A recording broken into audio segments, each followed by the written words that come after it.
Welcome back. Hi, Eva. Thank you very much for accepting the invitation. And so you will be speaking about your title is From a B-Delzant Theorem to Geometric Quantization and Back. Yeah, thank you very much, Amna, for this invitation.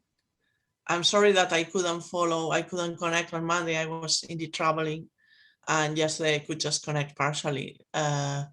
So thank you very much for organizing this workshop. Let me see if I can share, if I don't make any errors. Sometimes share screen. There we go. So what I'm going to explain, I'm going to put full screen. You can see it now. Okay. So I would like to relate what has been explained these days, right, where there was a strong input from integrable systems theory and from polytope theory. So I will explain some results when your symplectic structure has some singularities, and then I'll explain some very recent results that we obtained with Pau Mir and Jonathan Weitzman at the very end of my talk. So this is an advertisement for Jonathan's talk, indeed. Though he will not mention these results in his talk. So this is a kind of spoiler. Yeah. So, well, let me, as already Alvaro the first day already insisted on that, let me talk about integrable systems as, well, toric manifolds, or the study of Delzant polytopes is closely connected to integrable systems, of course, because in particular, a toric manifold is an example of integrable system.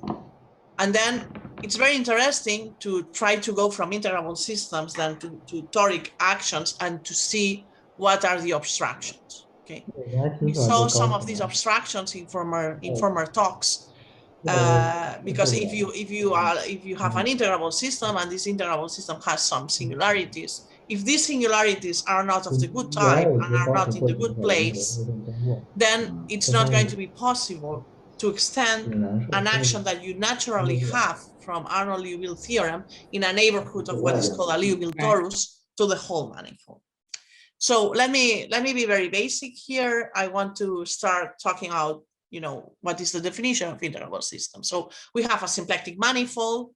First, I talk about symplectic case, where we have a manifold of dimension 2n, and then I take n first integrals. And these first integrals may have and usually have a physical meaning. Okay, usually one of them is the total energy of the system, and then depending on the particular properties of the system, you can guess some other integrals or not. Maybe your system is not integrable. Then it's impossible to associate a toric action to that system, but still you may associate maybe partial toric actions to that system. You have some kind of degree of integrability of your system, and this is also very interesting. This part of these examples include these super integrable systems. Okay, so and integrable systems, of course, are important from a point of view of perturbation theory and KAM. And this was a motivation indeed in the B case for us to prove an action angle coordinate, because we wanted to study KAM theory. So let's say once you have this action angle coordinate, which is indeed a local version of a toric structure, you can study perturbation of your system, and you can work on some more dynamical aspects of these objects. So, well, we have these n first integrals that they have the property that they Poisson commute, where this Poisson bracket is the one naturally associated to this symplectic just by taking the Hamiltonian vector fields of Fi and Fj.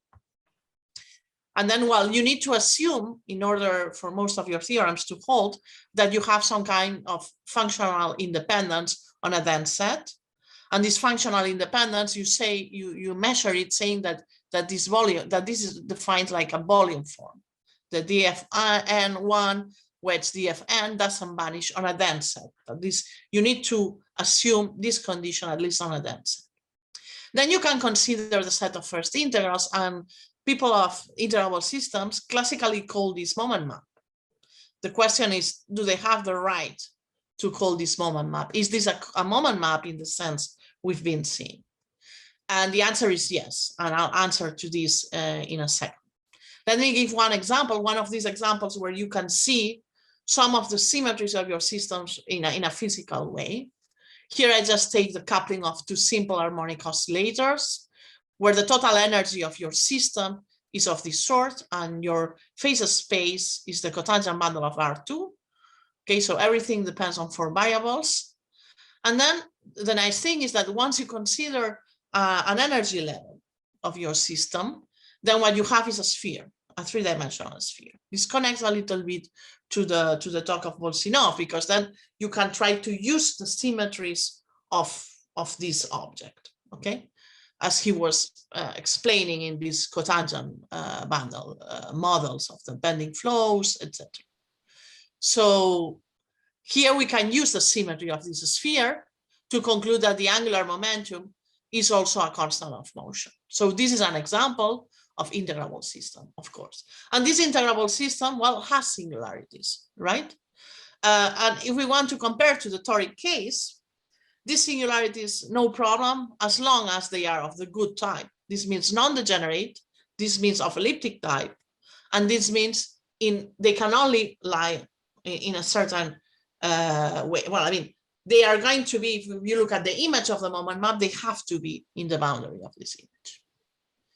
So the connection between integrable systems and toric manifolds comes first from the theorem that classically called Arnold-Liouville, but of course I'm going to say that there was a French mathematician, astronomer, Henri Miner, who already provided the formulas for the action variables. So I will call this theorem Liouville-Miner-Arnold theorem, as if I were French. Okay, so this theorem tells us that there exists so that if you have an integrable system, indeed, you can write your symplectic forms in some adapted, in some kind, you have a Darboux type symplectic form. Well, this is something that we know in a neighborhood of a point, okay? But what's new is that this happens in a neighborhood of a fiber of the integrable system. And this fiber, if we assume that we take a regular fiber, this fiber, if it's compact, can only be a torus. This is the part of the theorem that is called Liouville theorem, because these tori are called Liouville tori. And indeed, Liouville never proved that, but Liouville proved the existence of invariance of manifolds, but he didn't prove that they were tori at that moment.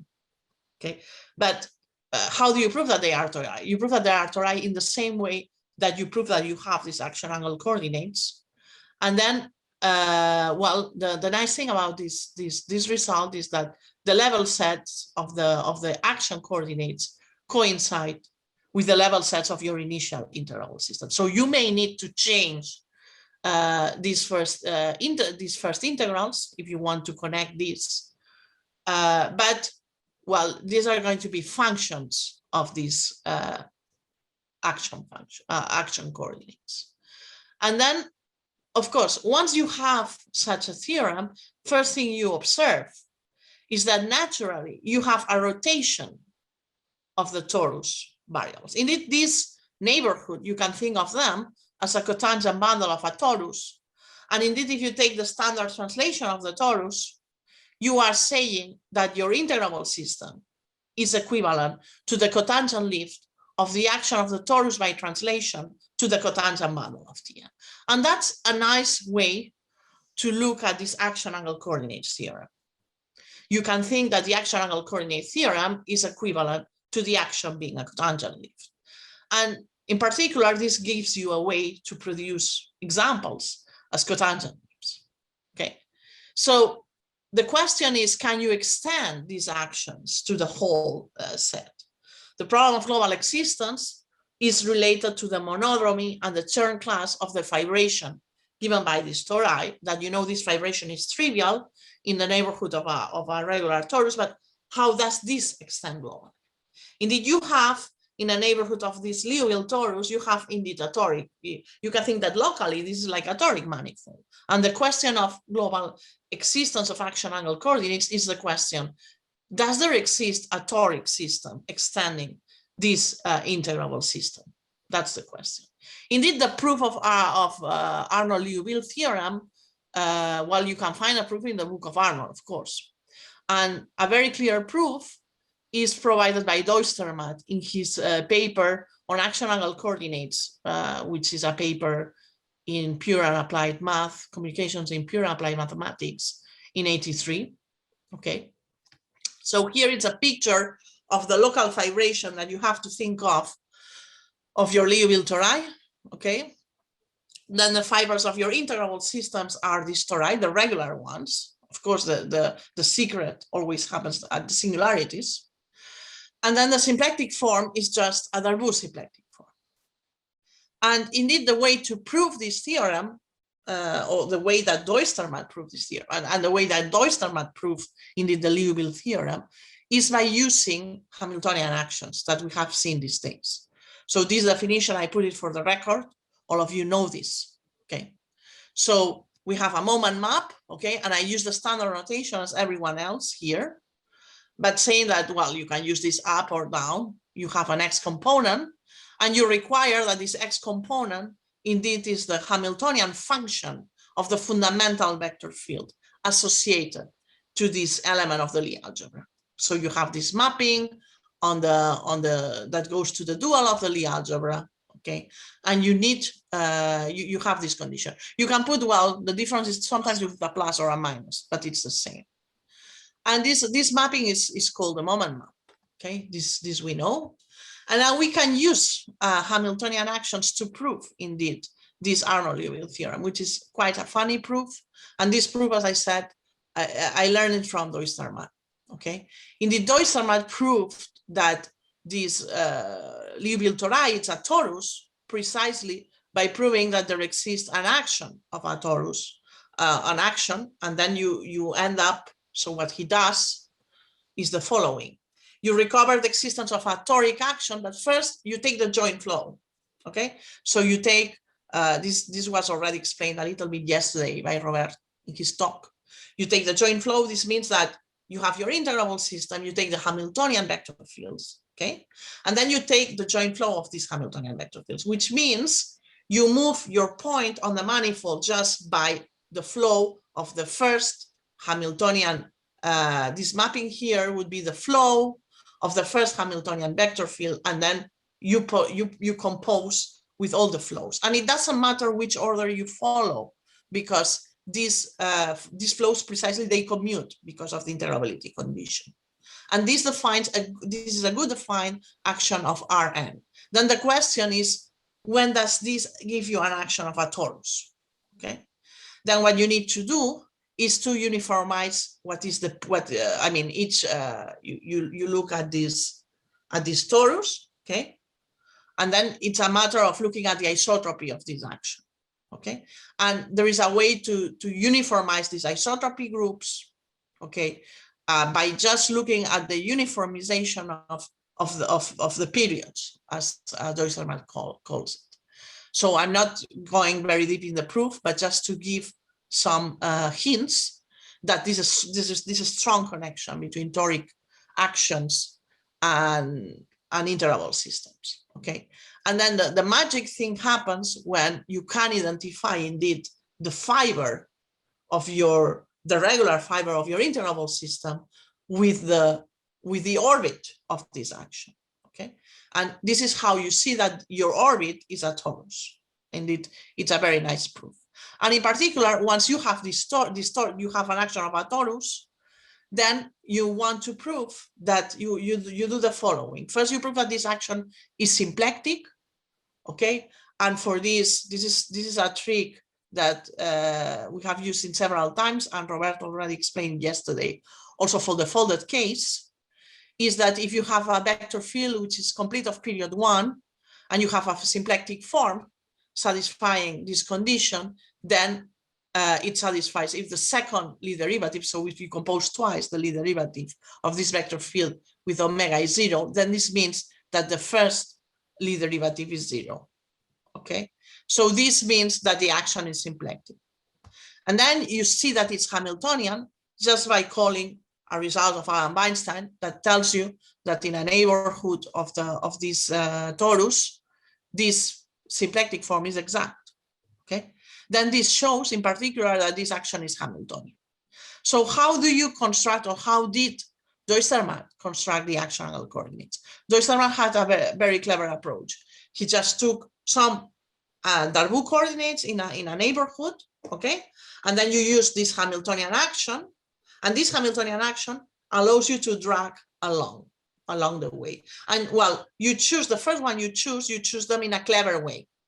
It's more than Darboux coordinates, is what indeed Roberto already mentioned yesterday. This is the Darboux-Kara-Theodori coordinates. This means that you choose some of the coordinates to be first integrals. And you can do this locally thanks to a theorem of Darboux-Kara-Theodori. And you can do this in the neighborhood of a fiber, because you just drag this action, these coordinates, these Darboux-Kara-Theodori coordinates, by using the atoric action. So this is a nice interplay. This shows the interplay between group actions and interval systems. That's a nice interplay. Then when you have an integrable system, this was just like a leitmotif, and sometimes you can extend this to a toric action. Of course, you have, as I said, you can look at the constraints in different ways. You can think that you want to extend these action angle coordinates globally and look at the Chern class of the fibration, or you can think of this in terms of singularity theory, and only some singularities are allowed, and they have to be in very specific cases. This is because of the local normal form for toric actions of Guillemin-Stenberg. So you can play this game, and in the case in which you can extend to a toric action, then the theorem of B-Delzant tells you that there is, and that's why I'm here, right? Because it tells you that there is a one-to-one correspondence between certain class of polytopes, which are called B-Delzant polytopes, because you have a certain condition concerning the normal, concerning that the vectors generate a lattice and then some condition on the normals to the facets. Okay, so the image, you take a compact manifold that it's toric. Okay, so you have a torus action, and this action is effective. If your action is not effective, you can always modify the action and make it effective. Okay, by using the isotropy group. So the effective condition is not a big deal here. What is important is that you have an action of a torus of half the dimension of your manifold, that it's Hamiltonian. This action is effective. Then you look at the image of the moment map, and that's indeed a polytope. Here are some examples. If you have a sphere, this polytope is just a segment. And here, if you are in dimension, next step will be to go to dimension 4. I take CP2, okay? And the image of CP2 by the moment map is going to be 2-dimensional. The 4-dimensional case is great because you are drawing polytopes on the plane. So it's very good to play games in dimension 4. Because what this theorem is telling you is whatever you do to this poor polytope, it's going to be reflected on your initial symplectic manifold. And this has, I mean, many people have been working on exactly these ideas. And then you can, for instance, chop here a side of this polytope. And what you are doing to this poor manifold is that you are doing a symplectic blow-up. Okay, so you have a nice dictionary between linear algebra and symplectic geometry. This is why we like the B-Delzant theorem so much. Okay, now let's play dirty games. Let's talk about quantization. Okay, because now we have these polytopes, and well, what I want to do is in my talk is two things. First, I want to extend the B-Delzant theorem to the case in which your symplectic manifold explodes in a certain way.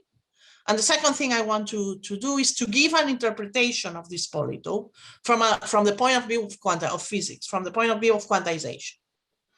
And well, what is quantization? Well, as I told my student Pau Mir, quantization is whatever you want. Well, essentially, that's the dream. The dream is that you have your classical system, you have your functions, which you call observables, okay? And you have your bracket. And now you want to translate your classical system into a quantum system. This is also, let's say, a love-hate story, right?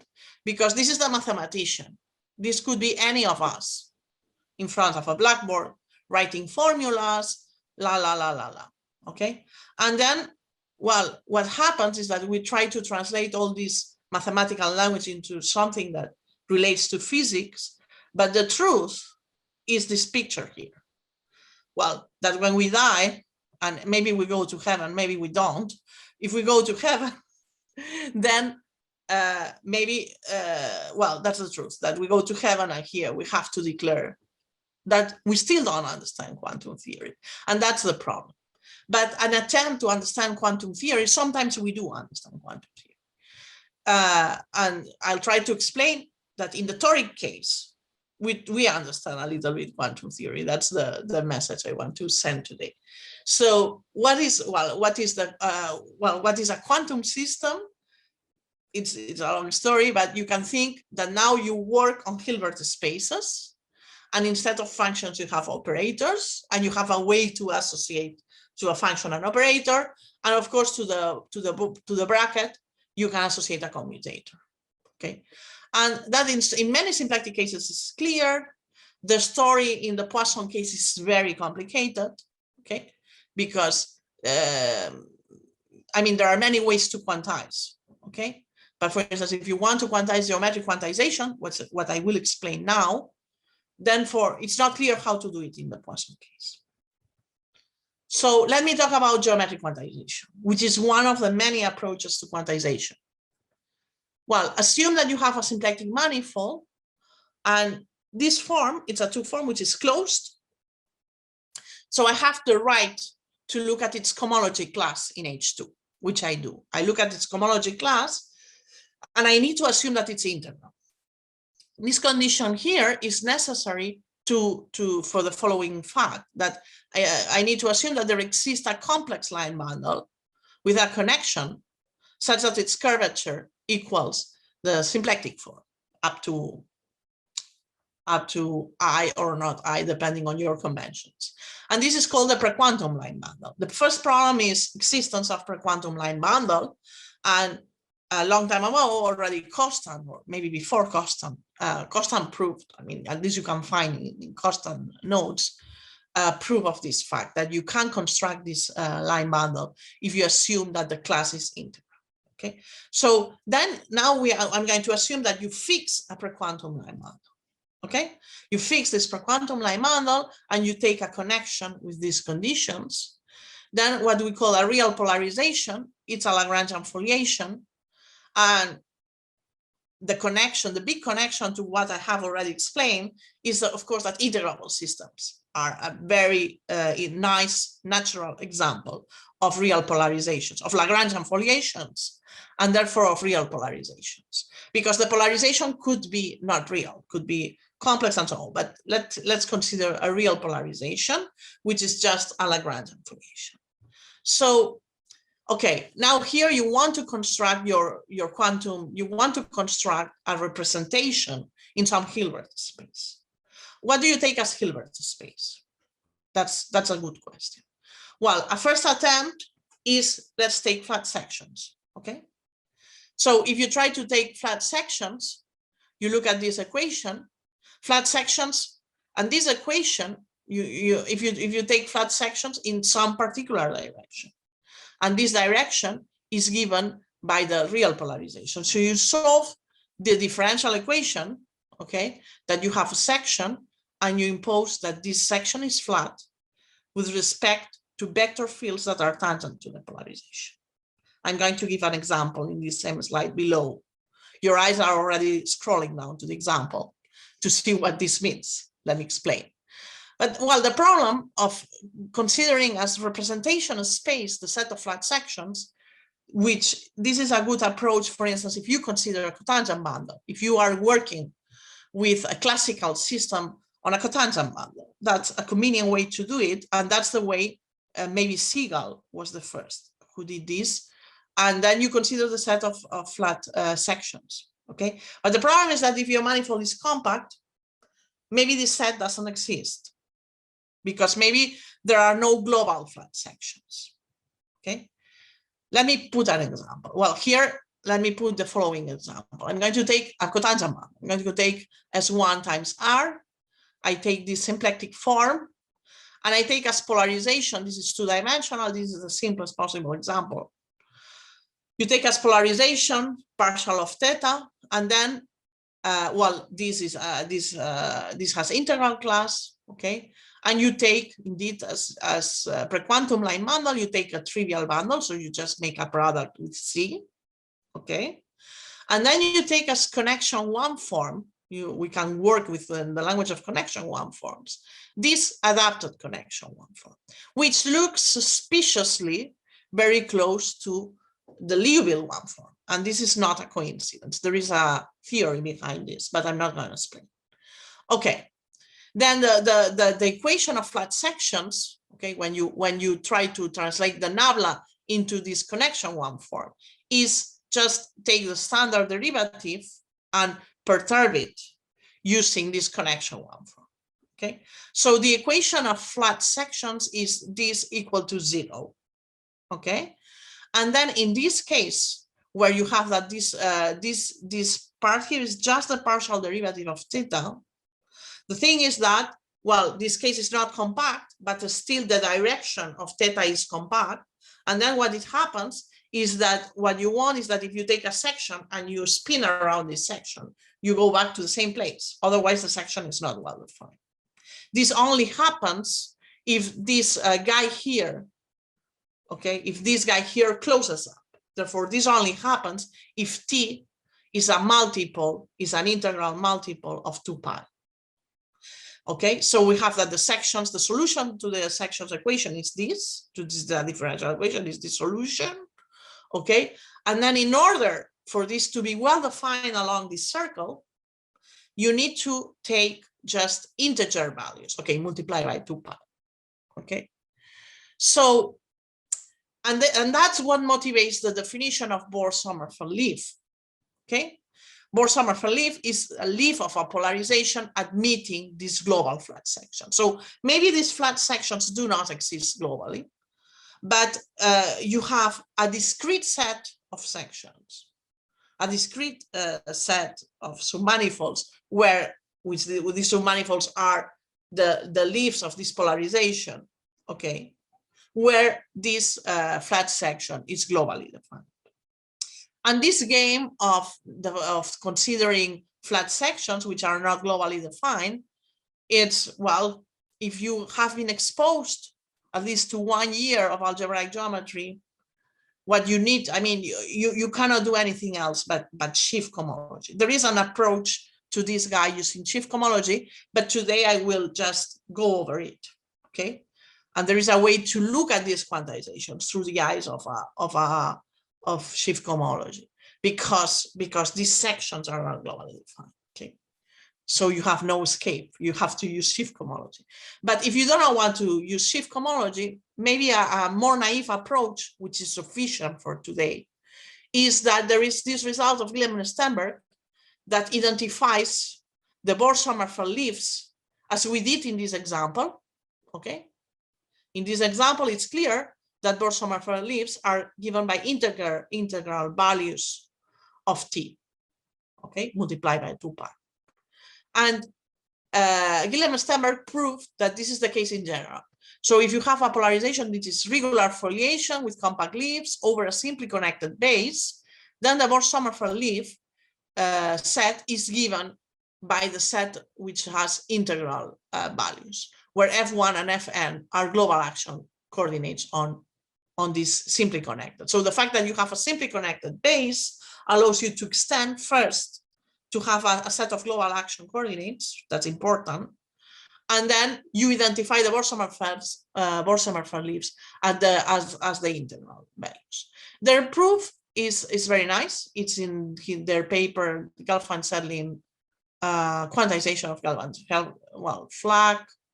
I don't know. The title has Gelfand-Sedlin, and it's a journal of functional analysis. And it's, well, their classical paper on Gelfand-Sedlin theorem. And at the beginning, they proved this. Well, you can also prove this, because you can use action angle coordinates. And then it turns out that this example just gives you the two-dimensional model, and then you can do the 2n dimensional model just by using actional coordinates. So you can provide a different proof of their proof just by using actional coordinates. So that's another nice connection between well, so far Bohr-Sommerfeld leaves and toric actions and integrable systems. And the connection to quantization comes from this red alert block here, which tells you that you can quantize these systems by counting the Bohr-Sommerfeld leaves. You can do this just by definition, okay? But if you want to check that the count of Bohr-Sommerfeld leaves has the good properties to be a quantization, I can tell you that you can identify this count as a shift cohomology computation. And then constant approach to quantization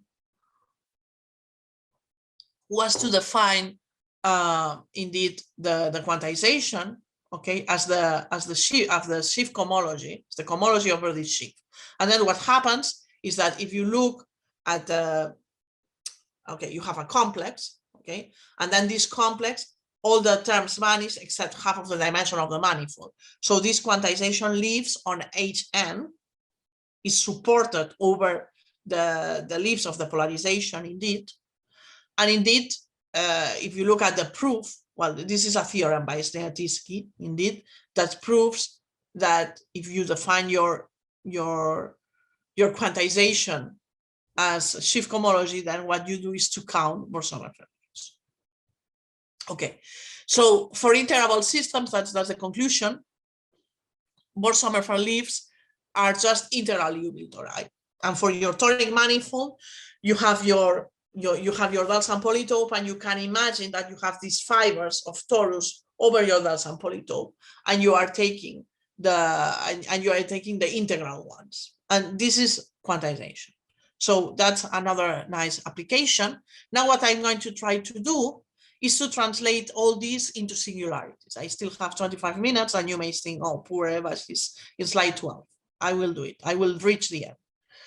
Now I want to introduce in a smooth way the singularities, and I'm going to introduce them motivated by integrable systems. I'm going to look at the solar system. Copernicus, he proved already that we revolve around the sun like any other planet. Kepler tells us that planets spin in elliptical orbits, and these assertions are particular cases of looking at the movement of the celestial bodies as a two-body problem, which is integral, okay? But the truth is that it's more complicated. So let me look at the Nbody problem. So I'm going to take this example as motivation to get into singular symplectic geometry. Was this the initial motivation that took me there? Of course not, but I'm going to tell you the fairy tale. Nobody wants to know the truth. The people just want happy ending, fairy tales, and this is what I'm doing here. So I consider the Nbody problem. The Nbody problem, you can describe it as the movement of n-bodies. They are attracted to each other. So if you write down the equations, it's a mess, okay? Because now all these bodies are attracted to each other, and now you want to describe the movement of one of these bodies. This is a mess. You have attraction towards all the bodies. If you are in the two-dimensional case, however, here you have this picture, you can even say it's integrable, and you can say physically what are their integrals. Okay, the Hamiltonian is the total energy, okay, and you could take this total energy, but usually you take as first integrals the total linear momentum and the total angular momentum in the two-body case, okay, which is four-dimensional. So this proves indeed that the two-body problem is integrable, and indeed also this, if you look at this proof, this also proves Kepler's theorem that the orbits spin in ellipses. Okay, so now let's look at the three-body problem. This is not integrable, because if the three-body problem were integrable, okay, many of us wouldn't have a job. Okay, so but let's look at the simplified version of the three-body problem. Let's assume that the three bodies move on a plane, okay, And let's assume that, okay, one of them doesn't have a lot of mass. This is quite a reasonable assumption if you have a spacecraft or a satellite, okay? And then what happens is that, well, you want to describe the movement of the spacecraft, okay? And you assume then you have two other bodies. This is your third body. The other two bodies, you assume that they follow Kepler's law for the two-body problem. So you assume that you are in this case, okay? Then in this case, well, things can be done quite nicely. You can write down, this is called the planar restricted three-body problem. And then I consider the circular case, because you also have the parabolic. I consider the circular planar restricted three-body problem. Okay, and here you have, well, this is the Hamiltonian of the system, total energy of your system, kinetical energy plus potential energy. Okay, and this is the potential energy. And well, you are normalizing the masses, okay? If mu is the mass of one of the big bodies that you call primaries, and then 1 minus mu is the other one. You are normalizing things because you are a mathematician, and then a physicist look at you and say, what are you doing? Okay. Then what happens in this case is that there is a natural way, because the orbits are ellipses, a natural way to solve this problem is to use a polar system.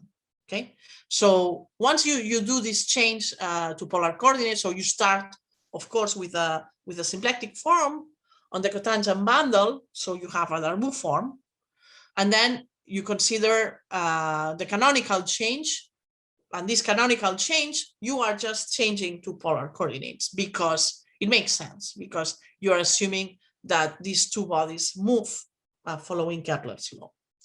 Then what was done a long time ago by McGehee is to introduce the following change of coordinates. This is, of course, if a student does this change of coordinates, you cannot do this change of coordinates because you take r equal to 2 over x squared. And when x equals to 0, this is not a smooth change of coordinates. But however, you do this change of coordinates, and this change of coordinates is done in such a way that you compare things that you can, so in a way, it allows to compare collisions to particles going to infinity in a way. So indeed, this change has been used in the study of collision problem, and it has been used in the problem when you have an orbit that escapes to infinity, how it's called. But I'm not going to get into celestial mechanics here. I'm just going to tell you something that you suspect, that if I do this change, because here I have some singularity when x equals to 0, the symplectic form, it's going to be naturally impregnated by such singularity, okay? Therefore, this is no longer a symplectic form, okay? What is this guy? People who have been working in celestial mechanics, they do, oh, this is not symplectic when x equals to 0. But what is this? Well, this is just a completely well-defined regular Poisson structure, okay?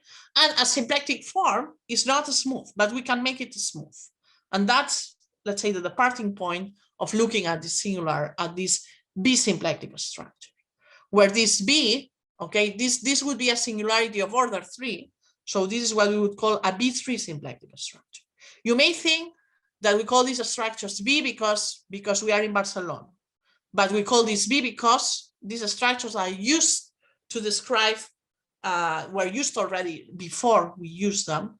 They were used by Richard Melrose to work on the Atiyah, to give a proof of the Atiyah-Patodi-Singer theorem on manifolds with boundary. And then he developed the B calculus that I will use today. And so from a point of view of B calculus, this form makes sense. And from a point of view of Poisson geometry, this makes sense because we can dualize this to a legal, honest Poisson structure. Okay, well, an observation is that, well, sometimes when you are assuming that one of the masses is integrable, then you have here an integrable, also an integrable example. But I just want to use this as example, why we are looking, why do we care about B-symplectic geometry? We may care about this symplectic geometry because we are playing with Poisson structures and we do this artificially. But what I'm saying is that it's natural to look at these objects. And these objects, so this considering these problems in celestial mechanics by including these singularities has allowed, in particular, to me and to Cedric Combs to prove that there exists an infinite number of periodic orbits that were not known for this restricted Threebody problem. This is an application. So you can do many things with it. But let me go back to what I need today. What I need today is to think that a model for these systems are going to be of this type. Yesterday, we saw in the talk of Robert that he had a model where X1 was on the numerator, which was this Martinet forms. Here we can consider these guys. If I consider BM cases, today maybe I will not consider the most general case. I will just stick to B singularities in which M equals 1. Okay. And so as I was saying, a proper way to define these structures, which are not well defined originally as forms, as smooth forms, is to consider the language of Poisson structure and to define these objects as B Poisson structures. And then we prove that they coincide with these singular objects. There is also an approach to work with these objects. If you don't like Poisson geometry at all, you can just define these objects from the perspective of singular forms. Okay, but let me go very quickly through the Poisson part. So the definition would be: I take a Poisson manifold. Indeed, it can be oriented or not, but today I will assume it's oriented. Okay, and I am assuming that the map that goes to pi n is transverse to the zero section of this band. Then, as a particular transversality is giving me as a consequence that the critical set defined by the equation pi n equals to 0, okay, is just a manifold. If you are in dimension 2, for instance, this is telling you that, for instance, if you take a sphere, okay, do I have this example? Yeah, you take a sphere, and here you take the equator of the sphere, and you take as, well, I didn't share it. I mean, I could write, but well, now it's complicated. So let me say it by words, saying that if I take as Poisson structure, H partial H wedge partial theta, okay, so I have a bivector field. Then when I take H here, if I apply if I take this form, this bivector and apply it here, n equals 1. Okay, so the only thing I'm assuming is that the mapping is given by H, by the height, and the critical set is given by the height equal to 0. So it would be this equator, okay, in dimension 2. So this is the definition. And well, what is important for today is that we have a Darboux theorem for these manifolds, which is quite surprising. Well, I mean, if you have a Poisson structure, you know that you don't have a Darboux theorem in general. The best you can do is to have Weinstein splitting theorem and then hope that your transverse part is good enough in order to linearize or to do a quadratic form. Okay, that's the best you can hope for. But here, let's say this transversality condition allows us to prove indeed that you have Darboux coordinates of this sort. Okay, so the difference with the standard Darboux theorem is this x1 equal to 0.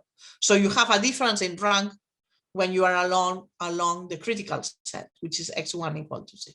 Okay, any questions so far about this definition? Other questions?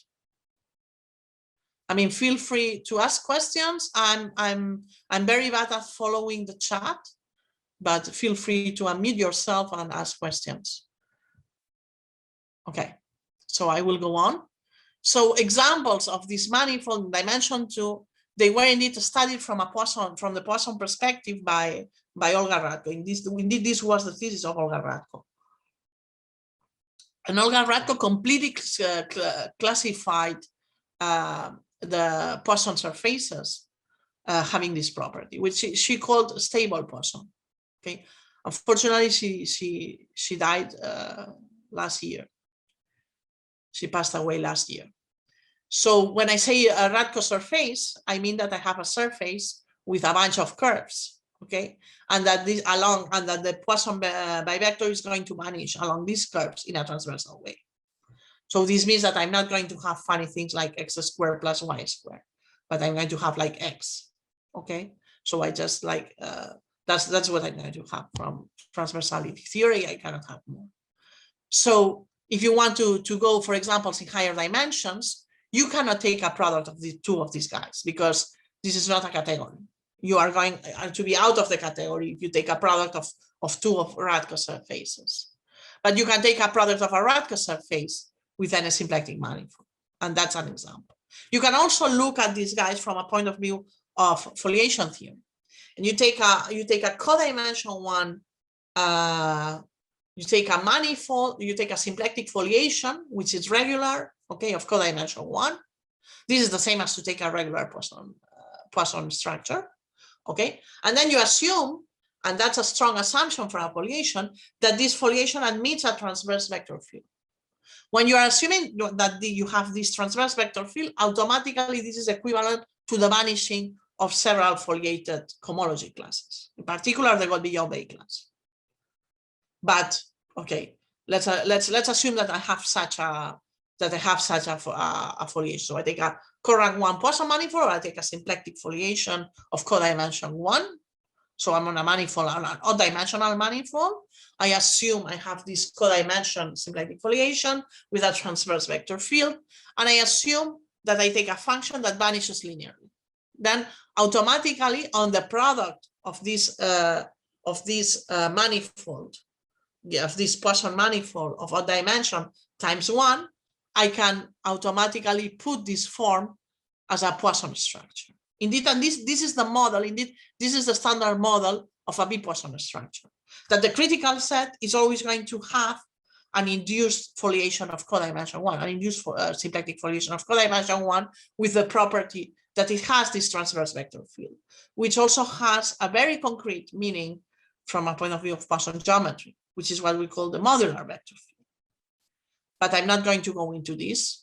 Just to say that you have a motivation coming from foliation theory, and indeed that this example here indeed is the semi-local model that you have for any of these manifolds, because you can work out different things.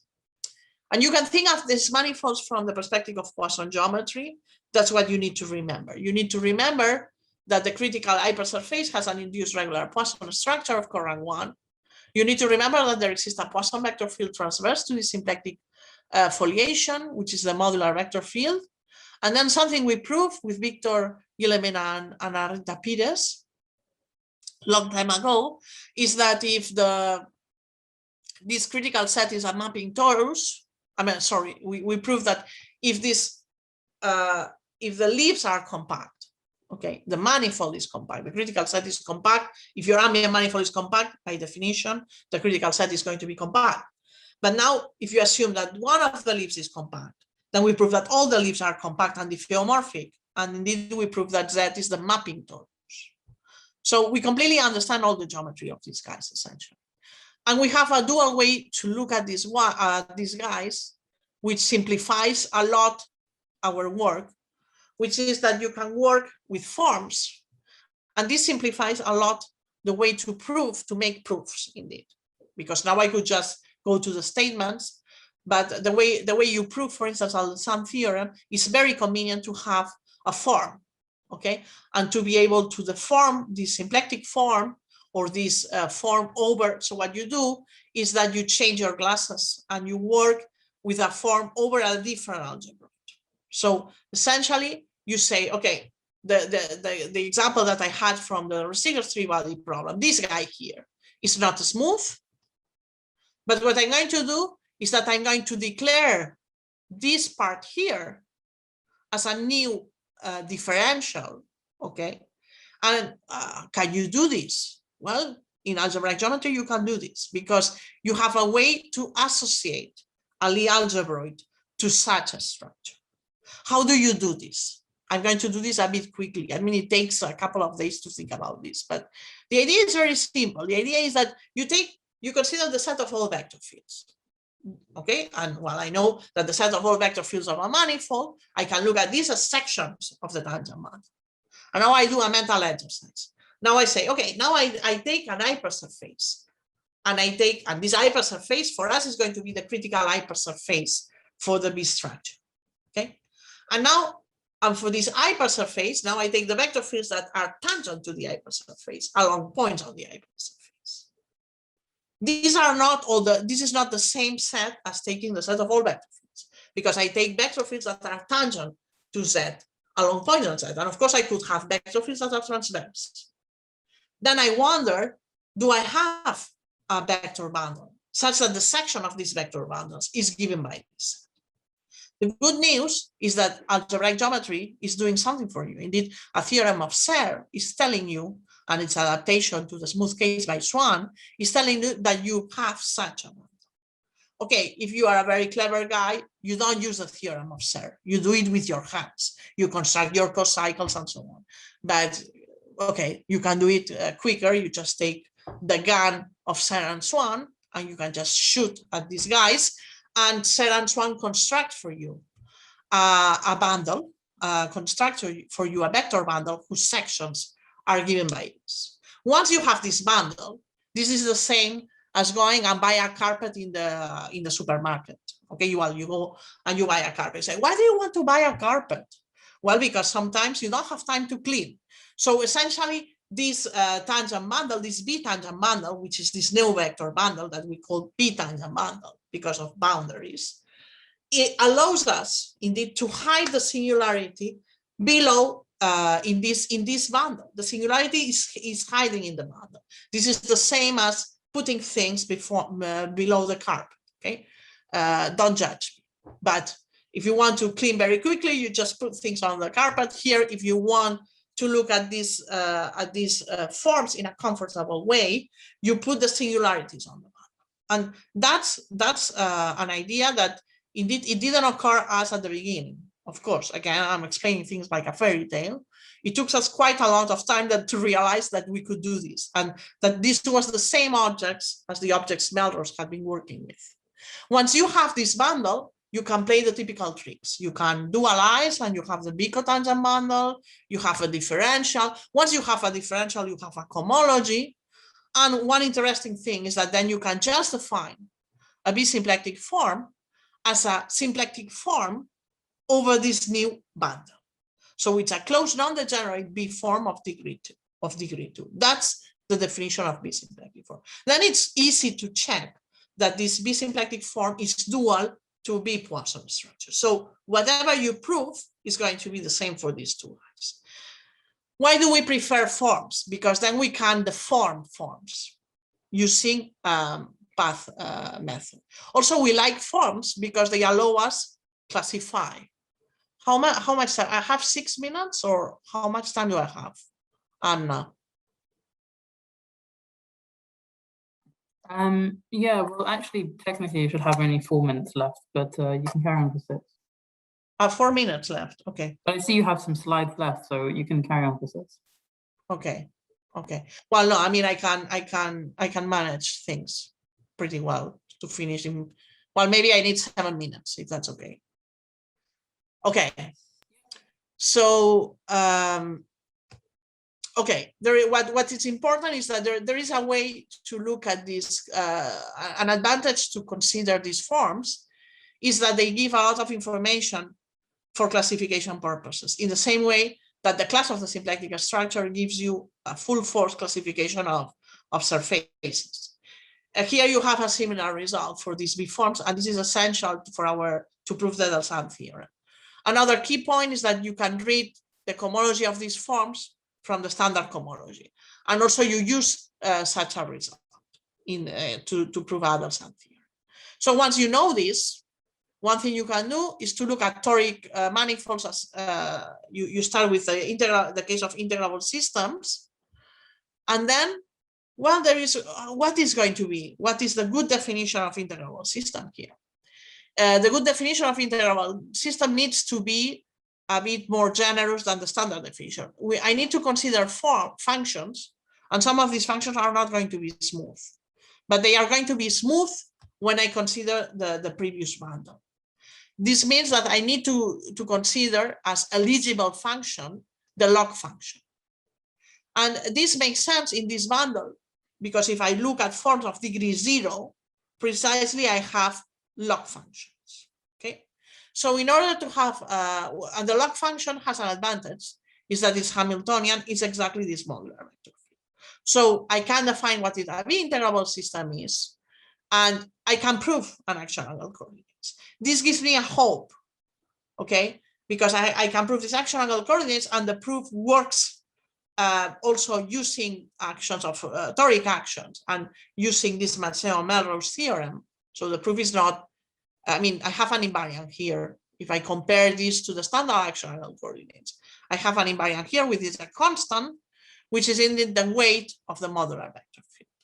So I have a Poisson invariant, I have some new ingredients with respect to the standard action angle coordinates. And well, one important thing here, I will skip the proof because the proof it's the same, but one important message that this theorem is giving, I could have completely skipped to talk about action angle coordinates, but I didn't want to do this because I want to show off a little bit. And today I'm not going to show off saying that I'm a mathematician that proved a theorem, but I am the advisor of somebody who got a gold medal, and I wanted to say it today. So this is a theorem that I did with my former student, Anna Kissenhofer and Jeff Scott.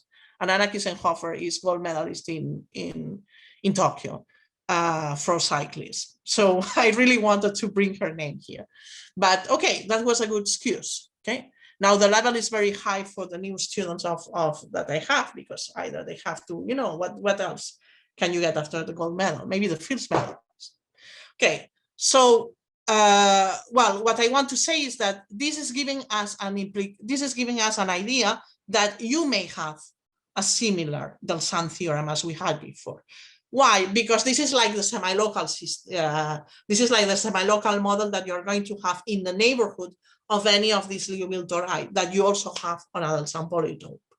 So in the B-Delzant case, the fact that you have action angle coordinates is a good indication that you can prove a Delzant theorem. So I'm going to skip this. And well, if you do this in dimension 2, you can do this even with pictures. In dimension 2, and it's the only case that we need to understand indeed, because in the proof, what we do is to use reduction, okay? And essentially by doing Hamiltonian reduction by stages, it's enough to reduce to the case of dimension 2. So if you understand the case of dimension 2, then you are done. So in dimension 2, we have a first surprise, because if you look at the symplectic case, and I ask you, is the torus a toric manifold? The answer is no. Okay, even if it's a torus, it's not a toric manifold, okay, because you cannot have an action of an S1 which is toric on the torus. Well, this would be an example, but you can prove that you cannot have one. But in the B case, you can have one. So essentially, if you look at the orientable compact surfaces that admit an effective action by circles, this is classical, you know that you can only have S2 and T2. Okay, and the surprise is that T2, which is discarded as example for the symplectic case, is not discarded as example for the B symplectic case. So I'm going to put these two examples. So first I consider a B form of this type. Look here, I have this log singularity. Okay, this is the example, the most trivial example of Radke surface. Okay, and then here I consider the S1 action where the moment map is this logarithm. And you say, well, but you are using non-smooth objects. And I'm telling you, yes, this is a smooth in the complex of forms. Okay, that's the point. And for the torus, I can consider a torus, and that's an interesting way, an interesting exercise that I leave, that if you want to put one of these B structures on the torus, you need to have an even number of connected components. That's a theorem, but that's a nice exercise. It's easy to prove this. Then I can take as example, I take the sinus of θ1. This is what is giving you this even number, and I can construct such a thing. Okay. Then, well, Here, the critical surface is given by θ1 equal to 0 and θ1 equal to pi, and then the moment map is a logarithm. But what makes this class different is that the moment map here, when I get close to here, I go to infinity, and I get close to here, I go to infinity, and to minus infinity and minus infinity.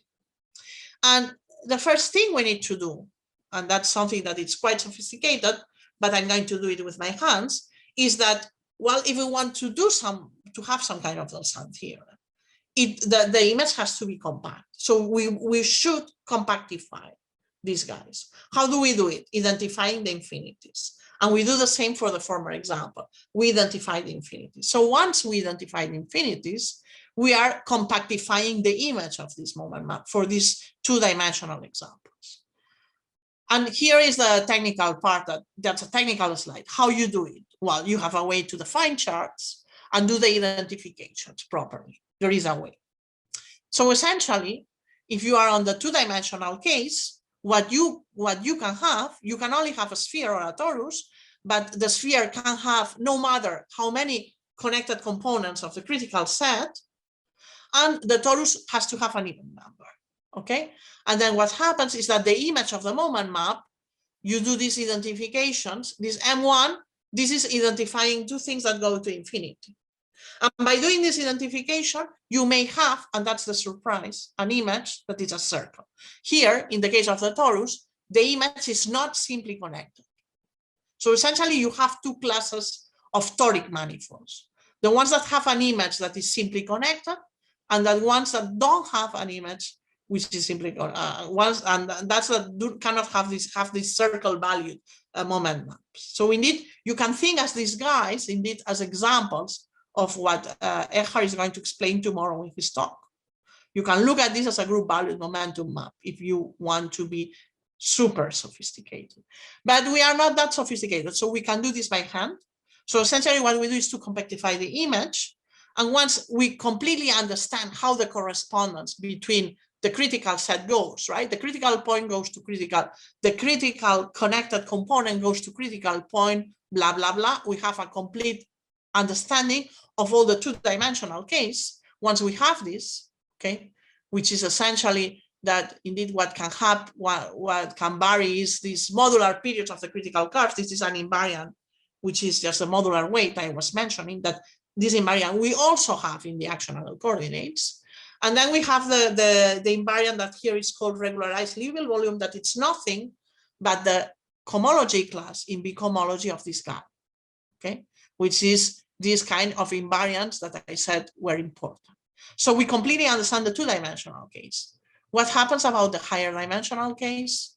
Well, the higher dimensional case, you need to extend this notion of compactification to higher dimensions, but this is very easy because you just take an orthogonal, you just need there is just one direction in which things are going to be complicated, which is the one of the modular weight, and the rest is going to be like in the symplectic case, essentially.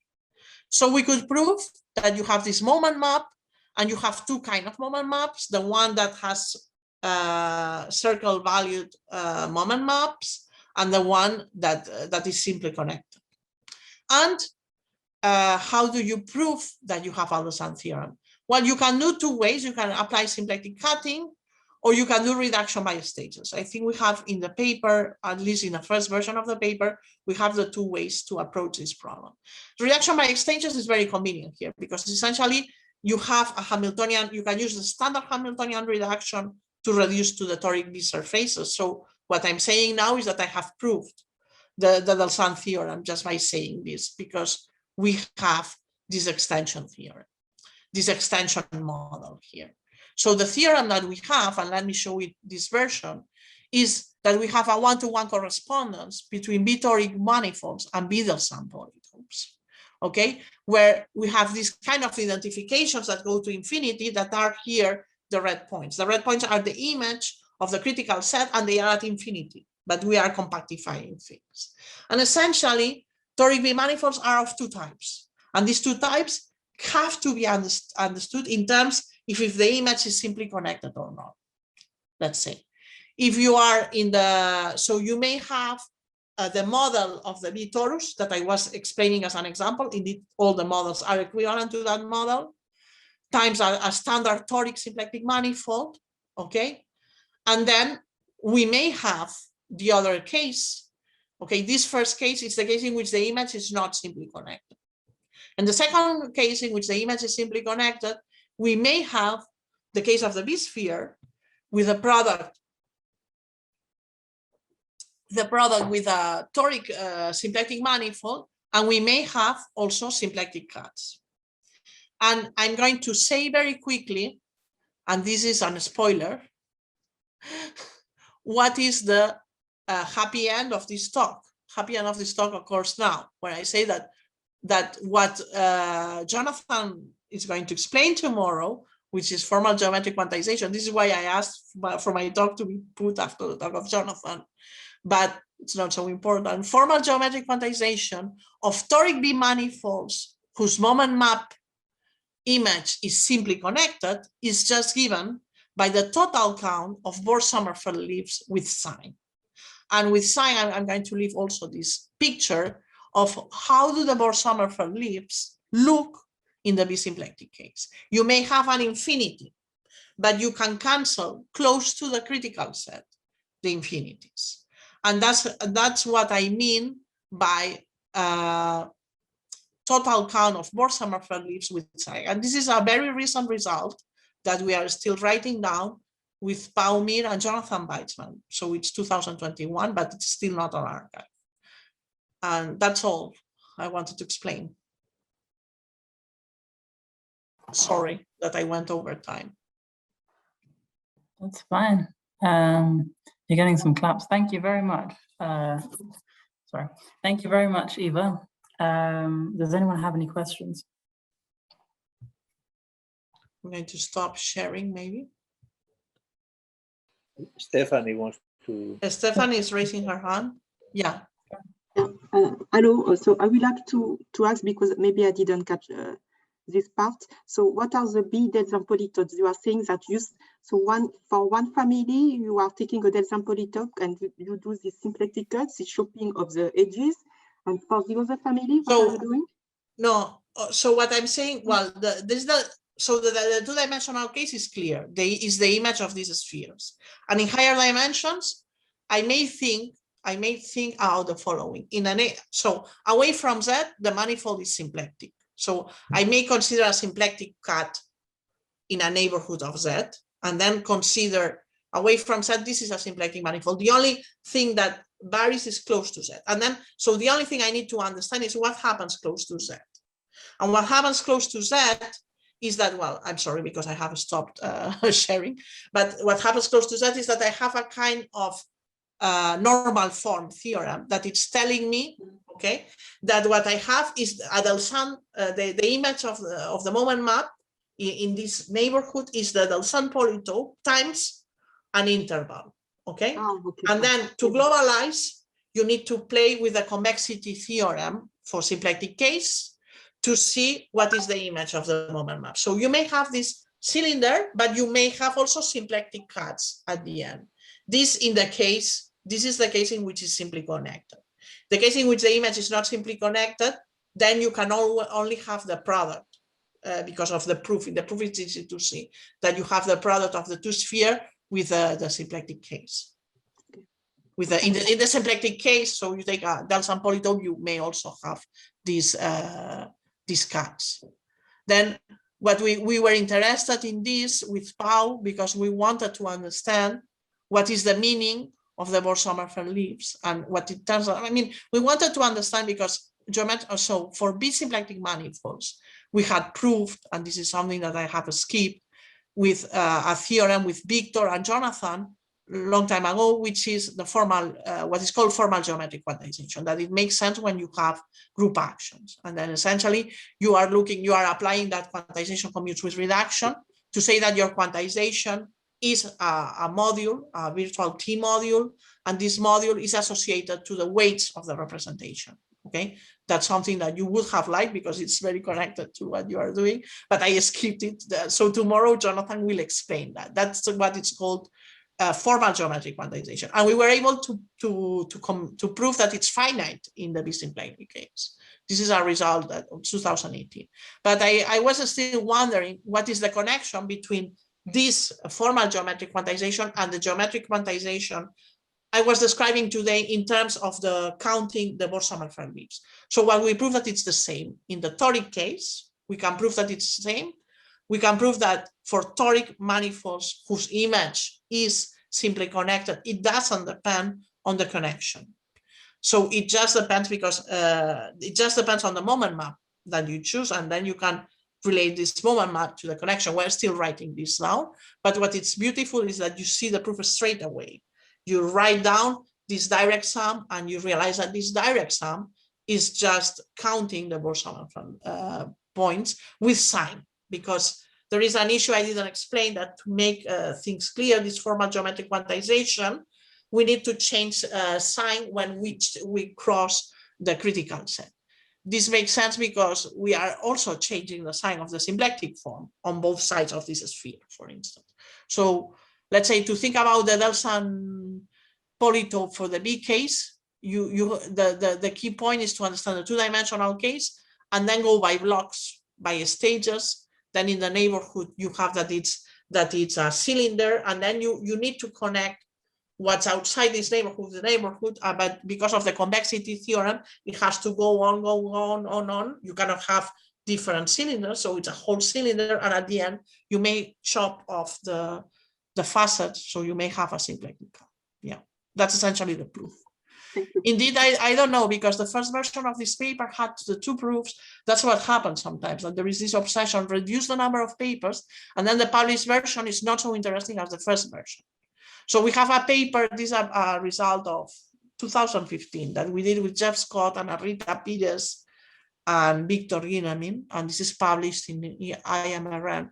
But I tell, for instance, my students, look at version 1 if you want to understand the paper. Look at version 1 in the archive. So that's the thing.